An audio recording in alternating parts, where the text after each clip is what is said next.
As long as the North still believe in Almajiri, it can never end. They know what they are doing. They cannot deceive us again.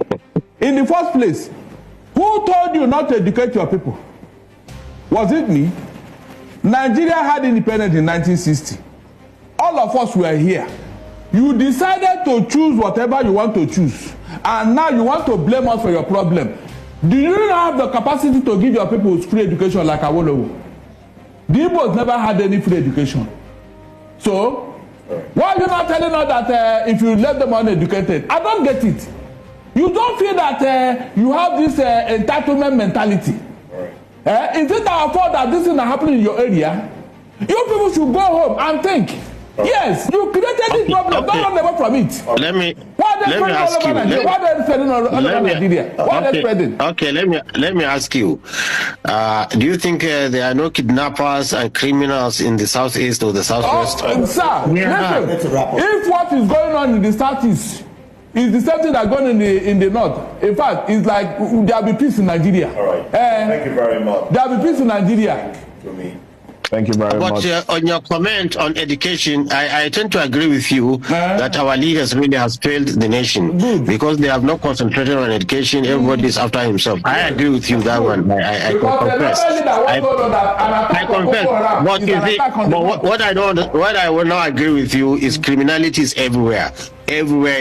In fact, we never heard of kidnapping and armed robbery. It came to us in the north from the south. It was creeping slowly, and it corrupted our people, and they are doing it now. So let us adjust. The number of terrorists in the north today, if we should have them in the south, there will be no Nigeria. Is it true of us? We are trying here. We are trying here. We are trying. But do you know why? It's because the population of those underprivileged in the north is in millions. Most of them are not Nigerians. You brought them here. The people that are no, that narrative. Look, nobody can tell you like me. Because I have had one-on-one chat with them. You know, they are pure Nigerians. I wouldn't rule out elements of non-Nigerians among them, but they are Nigerian herdsmen. And one thing I want to make you understand is that, you see, the North, with this large population of really uneducated people, really is becoming a national. Governor Soludo of Anambra State, when he was the central bank governor, he came to Arewa House in Kaduna, and he said the poverty in the north, he fears that is going to constitute a security threat for the whole nation. He said this many years before even this started. So you see, we have to improve the economic situation and education and everything. Then this is the way to go about it. But if you see you want to do it violently, you want somebody to come and massacre people, that will not work. That will not work. Trump is an extremist, just like this extremist you are fighting.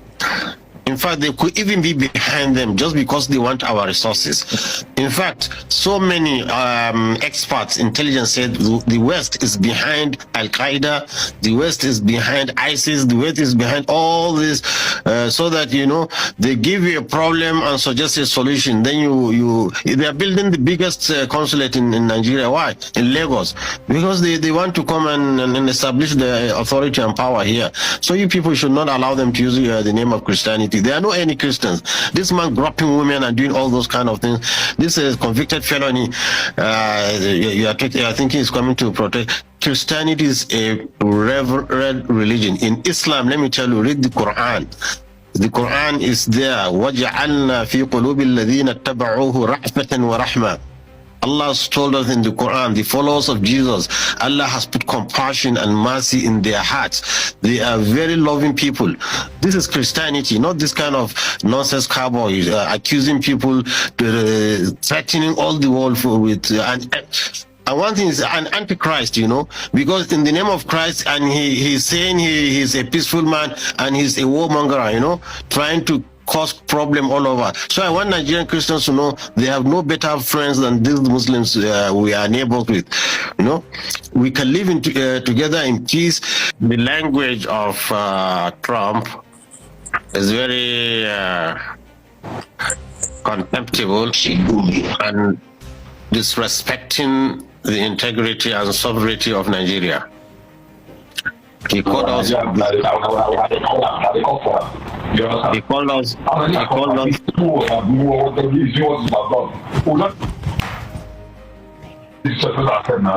Go ahead, please. Okay, he called us a disgraced country. He also threatened Nigeria with a military action. No, but the reason for the military action is because Nigerians, Christians, are being killed in their numbers. I don't know if you're familiar with the data between 20... So it means he's only concerned with the Christian lives. Are you not concerned? Are you not concerned about the lives of Nigerians? He's only concerned with the Christian lives, and he's not concerned with the Muslim lives. No, but Muslims are losing every day. But to these terrorists.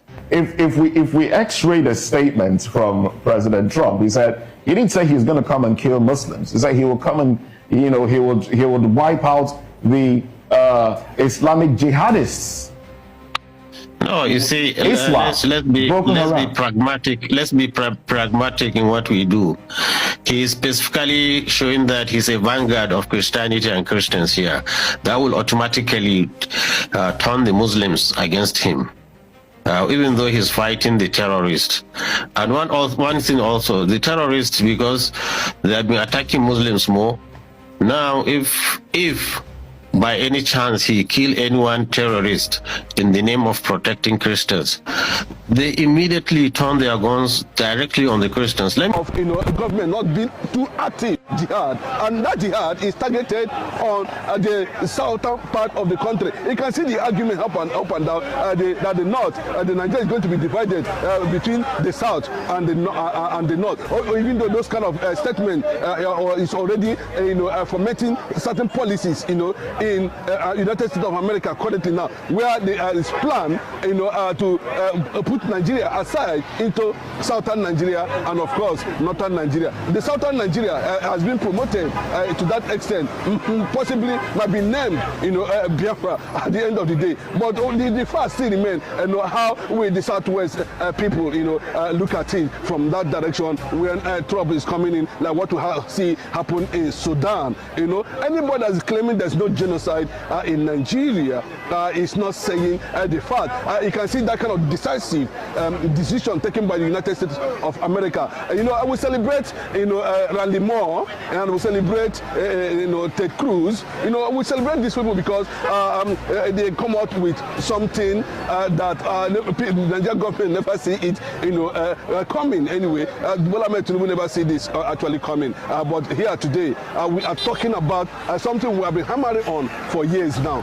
The possibility of, creating a nation in Nigeria, where certain people will feel very safe is the most important thing to be done. I can tell you very clearly, when you're talking about, like I said earlier, the Biafran war was between Christian Biafrans and of course northern Muslims. I don't know how they're going to fracture it. Was my appeal that now that the United States government is focusing on Nigeria, there'll be no way out until the solution comes. And I can tell you, there's this clash between the Sultan of Sokoto and Ted Cruz. It's been believed that Sultan of Sokoto has links with, Al-Qaeda and the rest of them, in the network. And this has taken roots, deeply in the north. There's no doubt about it. If you look at the number of people that were killed in Nigeria by jihadists, Boko Haram, will name them, all kind of, Islamic sects, greater number of them are, Christians. Unfortunately, Bola Ahmed Tinubu, does not know what to do now. The international arrangement has finally, connections, diplomatic channels has already been severed, across the world. Bola Ahmed Tinubu, Nigeria is on his own now because all the American allies, are going to queue to the Nigerian, American decision, to tag Nigeria a country of concern. And what does it mean when United States of America tag Nigeria a country of concern? It means that you get to a point where all the strategic policies will be planted completely in Nigeria, and we are going to see U.S. military presence, here in Nigeria, and there's nothing anybody can do about it. Yes, I listened to Ali Ndume. I listened to some analysts, talking about it. I listened to one Adamutu from the north. I listened to other people, making statements about what are they going to do now that it has become a global thing. And Nigeria actually has a very bad record, when it comes to human rights. And you look at the kind of word, Donald Trump used against Nigeria, the most disgraceful nation on earth. That was the called Nigeria, the most disgraceful nation on earth, most disgraceful nation on earth. What does that tell you? It talks about leadership and the consequences of re-electing, Bola Ahmed Tinubu 2027 is going to be a Herculean task. It's not going to be possible, and this actually might trigger the government of the United States, looking the other way into the Mazi Nnamdi Kanu ordeal completely, and the advancement of his, continued negotiation for his release. If you are Bola Ahmed Tinubu, to be honest with you, Nigeria is really in a tight corner. There may not be election in 2027 the way it is going, because once there is a military, U.S. military presence in Nigeria, then we're talking about, it can lead to disintegration, where Biafra as a nation might likely emerge to protect, the West African, Sahel nations. And let me give you an insight why why Biafra will be a strong ally, of the United Nations, and of course America at the end of the day, if being powered by the United States of America. We don't require anything, just one single executive order from the presidency of Donald Trump. All is settled, and that is it. There will be jubilation. And remember too, how are they going to structure it? Because the most prominent nation now, the newest nation that has gained momentum in terms of agitation for sovereignty is Biafra, and it has gotten deep within American, international, and African policies. We are seeing that advanced stage at that level, and they have been on this for a very long time. I will commend some of these people for being able to attract world attention. And remember too, a lot of people are surprised that Nigerian pastors, prominent pastors, are not saying anything concerning that, just because a Sultan of Yoruba extraction is the president. Apart from the woman over there in Plateau who called on Trump on a viral video to come and rescue Christians in Nigeria. That has attracted sympathy. And where they are headed, yes, according to Ochudoma, is that the southern part of the country, the Biafran territories, let me put it that way, will be a refugee for all Christians in the west, and of course in the middle belt and in the north, and that is what we are heading to. So the disintegration and the U.S. military presence will see to a peaceful and successful disintegration of Nigeria, where everything will work towards restoration of Biafra as a sovereign entity and a deep ally of the United States of America and their coalition forces. And that's why the military need to be stationed there, and that's one of the things that Nigerian government failed to understand, that when you become a country of concern, America only is the only vector power in the world. Like I said, just one executive order and everything is gone, and that is what it is. The Christians have suffered so much in Nigeria. I can tell you close to millions of Christians have been murdered under conquest agenda and the rest of them. And Bola Ahmed Tinubu government seems not to be trusted, with the way things are going now, currently now. You can see, the top marginalization and the current political conquest that is going on in the eastern part of the country. We are in the 5 states, we have been shortlisted to just 2 ministers, and there are, and you can see the mass movement of the governors to APC, that have already been tagged as a terrorist organization. I want to say kudos to, because what is actually coming to Nigeria is the first Jewish nation in Africa. There's no two words about it. You cannot pretend about it. It is a reality, and that's why I told some people, we don't need Nigeria, to negotiate deals from. What we we need is international solidarity,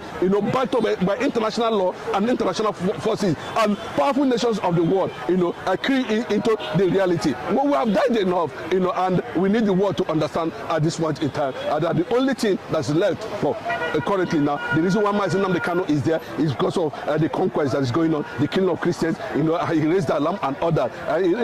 So I don't know how that is going to come on the side of Omotosho and Mazi Nnamdi Kanu at the end of the day. But that is the game now. The United States of America, has tagged Nigeria a country of concern, meaning we are soon going to experience U.S. military presence that will see to the final disintegration of Nigeria. Viewers, if you are still watching, click on the like button, drop your comment and share this program. Do you believe, some are saying the U.S. cannot help Nigeria without benefiting anything? Okay, let them benefit so that we'll be able to have peace. The Northern Caliphate has threatened Donald Trump already, and they're saying it very clearly. One Sharia, one Nigeria. And there's no two ways about it. That means they are ready for fight with the U.S. government. That's the truth. They are ready to question the rationale, of U.S. intervention, into conflicts that have been happening in Nigeria for over 60 years now. I think it is time for balkanization of Nigeria. It is time for disintegration of Nigeria. And I can tell you there is panic everywhere in Aso Rock. The only place that are going to experience peace is the ally of the south and south part of the country, which might be seen as the major Biafran enclave at the end of the day. Nigeria will not be. The only thing is that they should make it fast, because what the northern, the middle belt have already taken a stand, that once Biafra is declared, they are going to move to where they can be tolerated. And what all that means, that's the Biafran, sovereignty land and all that. Then in the southwest, the north might likely want to battle their presence, given the fact that 50% of southwesterners are Muslims, and there is going to be a very serious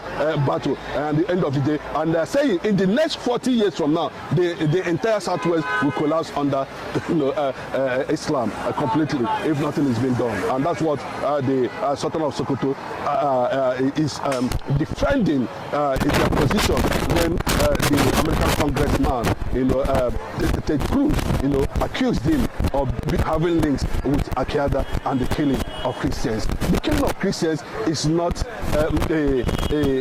it's not a fake story. It's a reality, and it has proved. And we are seeing that the only thing that is remaining is the target of these people is completely Biafra, and up to now they are still killing. So I want a situation where this thing can be done fast. If Nigeria refuses to take action, the only action the government need to do now, is to restructure Nigeria, return Nigeria to regionalism, and allow regional government to take effect with immediately. Return Nigeria to Aburi. Yes, there's no two ways about it. This is how many years now? I can see the level of marginalization of the Igbo, people. We are in this present government. We don't have ministers.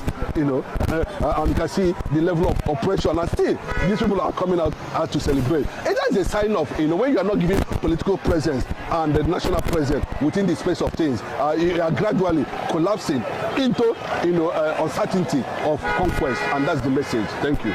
Viewers, if you are still online, make sure you subscribe if you are not. Click on the like button and also drop a comment and share to others. God bless you and have a nice day.